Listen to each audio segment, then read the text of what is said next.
ഖുർആനിലൂടെ അള്ളാഹുവിനെ മനസ്സിലാക്കാൻ പറ്റുമെന്നൊക്കെ ചില ആളുകൾ ചോദിക്കുന്നതാണ്. ഒരൊറ്റ ആയത്ത് 15 സെക്കൻഡ്സ് കൊണ്ട് നമ്മളെ ചിന്തയെ ട്രിഗർ ചെയ്യിക്കുന്ന ഒരു സാധനം എക്സ്പ്ലെയിൻ ചെയ്തു തരാം. സൂറത്തുൽ അംബിയായില് 33-ാമത്തെ ആയത്ത്, വഹുവല്ലദീ ഖലഖൽ ലൈല വന്നഹാറ വശംസ വൽ ഖമറ കുല്ലുൻ ഫീ ഫലകി യസ്ബഹൂൻ. ഈ ആയത്തിന്റെ മീനിങ് ഇങ്ങനെയാണ്: അള്ളാഹുവാണ് രാത്രിയും പകലും സൂര്യനെയും ചന്ദ്രനെയും ഒക്കെ പഠിച്ചിട്ടുള്ളത്.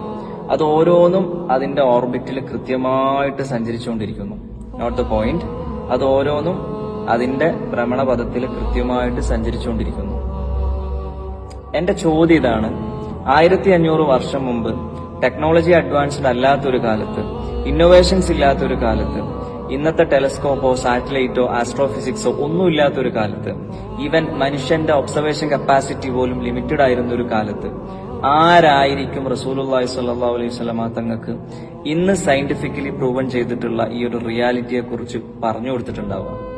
ഈ ഒരൊറ്റ ചോദ്യത്തിന് നിങ്ങൾ ആര് എപ്പം ഉത്തരം കണ്ടെത്തുന്നുണ്ടോ അപ്പം നിങ്ങൾക്ക് നിങ്ങളെ പടച്ചോൻ ഏതാ ലെവലെന്ന് മനസ്സിലായി തുടങ്ങും.